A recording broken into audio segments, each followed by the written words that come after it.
है गाइस, तो कैसे हो आप सब। गाइस, आज की वीडियो में हम बात करने वाले हैं बेन 10 यूनिवर्स के संजय दत्त की, जिसने बेन 10 यूनिवर्स के अंदर संजय दत्त की तरह अच्छे और बुरे दोनों तरह के काम किए हैं। अब तक तो आप समझ ही गए होंगे कि मैं यहाँ बात कर रहा हूँ केविन लेवन की। केविन की भी संजय दत्त की तरह कई गर्लफ्रेंड्स रह चुकी हैं, इकलौती ग्वेन ही नहीं है, जिसके बारे में हम वीडियो में बात करेंगे। दोनों ने ही कई रातें अपनी जेलों में बिताई है। इन दोनों ने ही अपनी लाइफ के अंदर कई गैरकानूनी काम किए। खैर, इस वीडियो के अंदर हम संजय दत्त की तो नहीं, लेकिन केविन की लाइफ से जुड़े कुछ इंटरेस्टिंग फैक्ट्स के बारे में बात करेंगे, जिसमें मैं आपको बताऊंगा कि केविन को सबसे ज़्यादा डर किस चीज़ से लगता है, क्यों केविन एंड्रोमेडा एलियंस की बॉडी को एब्जॉर्ब नहीं कर पाया।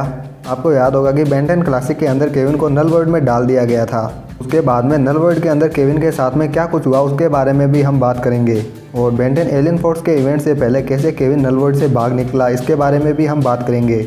इन सब के अलावा केविन बेन 10 यूनिवर्स के अंदर जिन कार्स और बाकी व्हीकल्स का यूज़ करता है उनके बारे में भी हम डिटेल में बात करेंगे।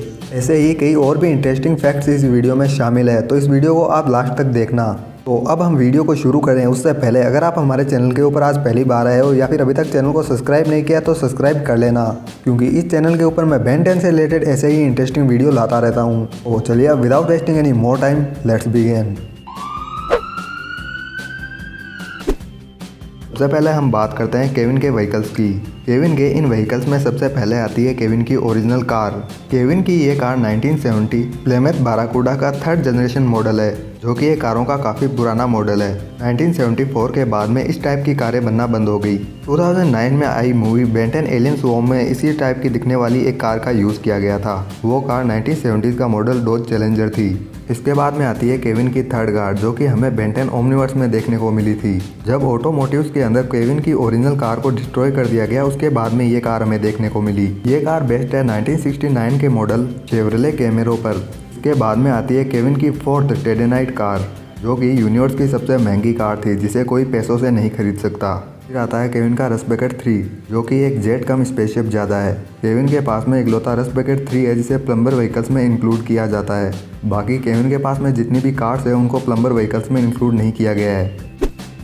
केविन की अगर फैमिली की बात करें तो केविन की फैमिली में सबसे पहले आती है केविन की मॉम। इनको बेन 10 सीरीज के अंदर मिसेस लेवन के नाम से जाना जाता है। मिसेस लेवन एक किताब पढ़ती है जिसका नाम है द प्रिंसेस ब्राइड। अगर इस किताब की बात करें तो ये किताब 1973 की एक रोमांटिक नोवेल है, जिसको लिखा था 1973 के अंदर एक अमेरिकन राइटर ने, जिनका नाम था विलियम गोल्डमैन। मिसेस लेवन की 2 शादियाँ हुई थी, जहाँ उनके पहले पति के तौर पर नाम आता है डेविन लेविन का। ये एक प्लम्बर थे जो कि मैक्स टेनिसन यानी कि बेन के ग्रैंडपा के अच्छे दोस्त थे, लेकिन इन्होंने एक प्लम्बर मिशन के दौरान ग्रैंडपा मैक्स को बचाने के लिए खुद को सेक्रीफाइस कर दिया।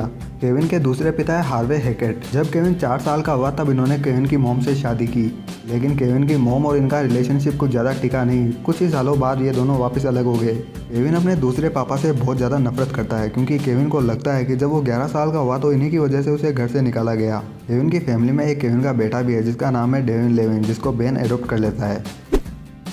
बेन 10 के इस यूनिवर्स में हमको पता है कि केविन एक ऑस्मोसियन है। स्टार्टिंग में हमें बताया जाता था कि ऑस्मोसियंस की ये स्पीसीज ऑस्मोस वी नाम के एक प्लेनेट के ऊपर रहती है, लेकिन बाद में बेन 10 ओमनिवर्स में हमें पता चला कि ऑस्मोस वी नाम का कोई प्लेनेट नहीं है। लेकिन फिर भी सभी लोग ऑस्मोस वी नाम के इस प्लेनेट को मानते थे, क्योंकि सर्वांटिस ने सबके दिमाग में इस प्लेनेट का एक इल्यूजन क्रिएट कर दिया था कि रियल में ऐसा प्लेनेट एग्जिस्ट करता है। तो फिर क्वेश्चन ये आता है कि ऑस्मोस वी नाम का कोई प्लेनेट है ही नहीं थी, ये ऑस्मोसियन की स्पीसीज आई कहाँ से। तो इसका आंसर है कि ये ऑस्मोसियंस भी हमारी तरह ह्यूमन्स ही होते हैं, लेकिन ये ऑस्मोसियन हमसे अलग होते हैं, क्योंकि इनके डीएनए के अंदर यूनिक जेनेटिक कंपोनेंट्स होते हैं, जो कि इन्हें किसी की एनर्जी एब्जॉर्ब करने की यूनिक एबिलिटी प्रोवाइड कराते हैं।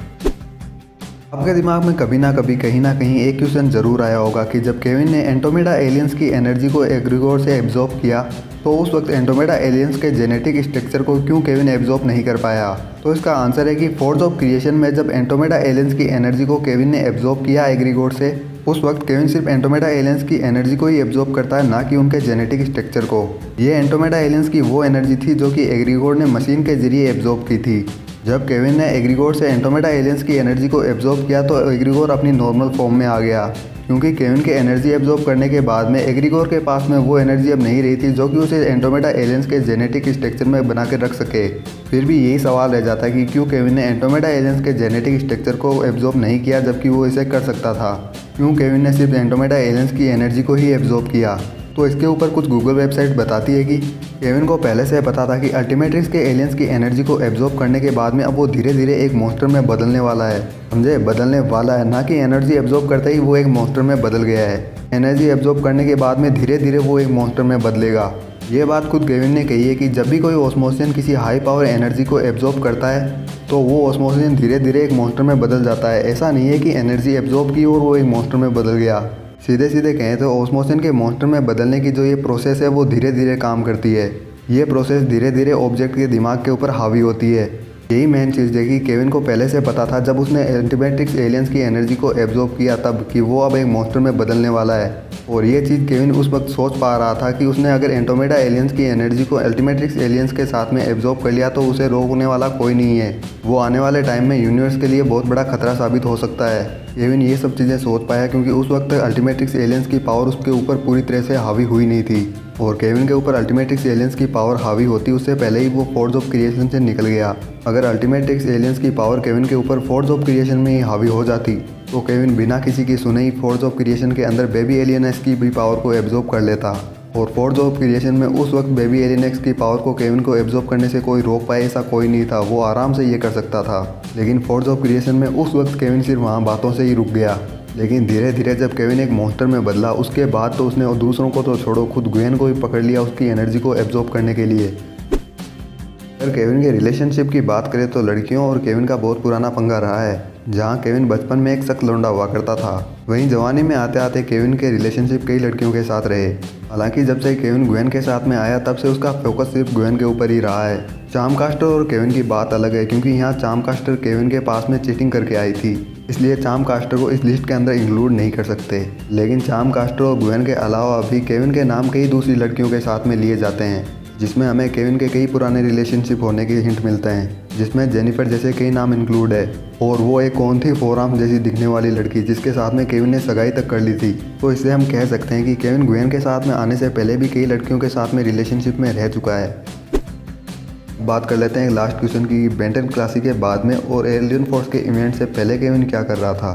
सीधी भाषा में कहे तो बेंटन क्लासिक और बेंटन एलियन फोर्स के बीच में जो ये 5 साल का टाइम पीरियड था उसके अंदर केविन का क्या रोल था। इस क्वेश्चन को करने के बाद में हम केविन लियोन से जुड़े कुछ इंटरेस्टिंग शॉर्ट फैक्ट्स को जानेंगे, तो आप वीडियो में बने रहना। तो ऐसा है कि जब बेंटन क्लासिक एंड हुआ उस वक्त केविन नलवर्ल्ड में था। नलवर्ल्ड के अंदर वहाँ केविन को रूटर्स मिले। जब केविन रूटर्स से मिला तो जब रूटर्स को ये पता चला कि केविन के पास में ऑस्मोसियन पावर है तो उन्होंने केविन के ऊपर कई लैब एक्सपेरिमेंट किए। इन लैब एक्सपेरिमेंट के अंदर रूटर्स ने केविन की ऑस्मोसियन पावर के जरिए 2 डीएनए को आपस में मिलाकर सुपर पावर देने की कोशिश की। और इस म्यूटेशन के एक्सपेरिमेंट के अंदर रूटर्स कामयाब भी रहे, जहां रूटर्स ने कई आम लोगों को सुपर पावर्स दी, जिनमें एलन जैसे कई बंदे शामिल थे। अगर एलन की बात कर ही रहे हैं तो एलन को पायरोनाइट स्पीसीज के साथ में केविन की ऑस्मोसियन पावर की मदद से म्यूटेट किया गया है। और पायरोनाइट स्पीसीज के साथ में म्यूटेट करने की वजह से ही केविन को अपनी ये हीट ब्लास्ट वाली पावर मिली है। रूटर्स ने नलवर्ल्ड के अंदर केविन की पावर्स की मदद से ऐसे कई म्यूटेंट बच्चे तैयार किए, जिनमें शामिल है हेलन, उसका भाई आर्मस्ट्रॉन्ग जैसे कई सुपर पावर वाले बंदे। इन सभी को अपनी ये पावर केविन की बदौलत मिली है। रूटर्स के ये एक्सपेरिमेंट करने के पीछे हाथ था सर्वांटिस का, जिसमें सर्वांटिस ऐसे म्यूटेंट बच्चों की एक टीम बनाना चाहता था बेन को मारने के लिए, लेकिन वो अपने मकसद में कभी कामयाब हो नहीं पाया। और इसी टाइम पीरियड के अंदर केविन और आरजेट की भी दोस्ती वहीं नलवर्ल्ड के अंदर हुई। फिर एक दिन आया जब केविन और आरजेट मौका देखकर नलवर्ल्ड से भाग निकले। नलवर्ल्ड से भागने के बाद में केविन ने अपनी लाइफ को फिर से स्टार्ट किया। जहां नलवर्ल्ड से भागने के 2 साल बाद केविन ने अपनी कार पे काम करना शुरू किया। केविन की ये कार पहले एक नॉर्मल कार थी जिसको बेंटन एलियन फोर्स के इवेंट से पहले केविन ने एलियन टेक की मदद से काफ़ी अपग्रेड कर लिया था। एलियन फोर्स के इवेंट से पहले केविन और आरजेट नलवर्ल्ड से उसी तरह बाहर आए थे जैसे प्लम्बर हेल्पर्स के अंदर सोमफायर वापस आया था पोर्टल के जरिए नलवर्ल्ड से। तो अब बात कर लेते हैं केविन से रिलेटेड कुछ और इंटरेस्टिंग फैक्ट्स की। तो ऐसा है कि हम सबको पता है कि अभी केविन किसी से नहीं डरता, लेकिन क्या आपको पता है कि जब केविन पहले छोटा बच्चा था तो उसे एलिगेटर से बहुत ज़्यादा डर लगता था। हम सबको पता है कि बेंटन यूनिवर्स के अंदर बेन अर्थ के ऊपर बहुत ज़्यादा फेमस है। बेन के फैन बेस का कोई मुकाबला नहीं, लेकिन बेन सिर्फ अर्थ पे फेमस है। लेकिन अगर स्पेस की बात करें तो बेन से ज़्यादा स्पेस में केविन फेमस है। लेकिन केविन सिर्फ स्पेस में फेमस ही है, उसका वहाँ पे कोई फैन बेस नहीं है। केविन को स्पेस में जितने लोग जानते हैं उनमें से ज़्यादातर लोग तो केविन की जान के दुश्मन है। आप सबको तो पता ही कि बेन को जब ओमनिट्रिक्स मिली तो उसने अपनी फैमिली के अलावा और किसी को भी नहीं बताया इस ओमनिट्रिक्स के बारे में। लेकिन क्या आपने इस बात को नोटिस किया कि केविन ऐसा पहला बंदा था जो कि बेन की फैमिली से बिलोंग नहीं करता था, फिर भी बेन ने उसे ओमनिट्रिक्स के बारे में बताया। और नोटिस करने वाली बात तो ये भी है कि बेन 10 क्लासिक का केविन पहला ऐसा विलन था जो कि हमें बेन 10 एलियन फोर्स में सबसे पहले देखने को मिला। ये बात अभी मैंने आपको वीडियो के स्टार्टिंग में भी बताई थी कि केविन जब 4 साल का हुआ था तो उसकी मॉम ने दूसरी शादी कर ली थी। लेकिन क्या आपको पता है कि जब केविन की मॉम ने दूसरी शादी की, जब वो केविन 4 साल का था, उस वक्त तक केविन के असली पिता मरे नहीं थे। मैं यहाँ बात कर रहा हूँ डेविन लेवन की। डेविन लेवन की मौत हुई थी जब केविन की मॉम ने दूसरी शादी करके 1 साल हो गया है, यानी कि जब केविन 5 साल का हो चुका था उस वक्त। बेन 10 रिबूट के अंदर केविन एक छोटा बच्चा है जिसको टीवी देखना बहुत पसंद है। केविन एक टीवी में शो देखता है, उस टीवी शो का नाम है लकी गर्ल। और इस लकी गर्ल शो के अंदर केविन का एक फेवरेट कैरेक्टर भी है जिसका नाम है जिंगो। अगर केविन की डेथ की बात करें तो एक बार चार्म कास्टर ने ग्वेन और बेन के साथ में केविन को भी मारा था, जहां चार्म कास्टर से ग्वेन को बचाते हुए केविन खुद मर गया। और यहाँ केविन के मरते ही चार्म कास्टर ने ग्वेन और बेन को भी मार डाला। यहाँ बेन, ग्वेन और केविन के साथ में 6 लाख और लोग भी मरे थे। इतने लोगों को चार्म कास्टर ने एक साथ मारा, इसके पीछे रीजन था कि चार्म कास्टर ने डायगोन के साथ में एक सौदा किया था जिसमें यह तय हुआ था कि चार्म कास्टर 6 लाख लोगों की आत्माएं डायगोन को देगी और डायगोन चार्म कास्टर के पिता को फिर से जिंदा कर देगा। और हुआ भी ऐसा ही। चार्म कास्टर ने 6 लाख लोगों की आत्माएं डायगोन को दे दी और डायगोन को 6 लाख लोगों की आत्माएं देने के बाद में चार्म कास्टर के पापा को डायगोन ने जिंदा कर दिया। बाद में जब चार्म कास्टर के पापा वापस जिंदा हुए और उन्हें पता चला कि चार्म कास्टर ने 6 लाख लोगों की बलि देके उन्हें जिंदा किया है, तो वो बहुत ज़्यादा दुखी हो गए। और उसके बाद में चार्म कास्टर और डायगोन के बीच में जो सौदा हुआ था उसको उन्होंने तोड़ दिया। ये सौदा टूटने के बाद में डायगोन ने भी वो 6 लाख आत्माएं जो कि उन्होंने चार्म कास्टर के कहने पे ली थी वो वापस लौटा दी। आत्माएं आने के बाद में बेन, ग्वेन और केविन यहाँ फिर से जिंदा हो गए थे। तो फिर चलिए दोस्तों, आज के लिए बस इतना ही। मिलता है हम नेक्स्ट वीडियो के अंदर। तब तक के लिए जय हिंद, वंदे मातरम।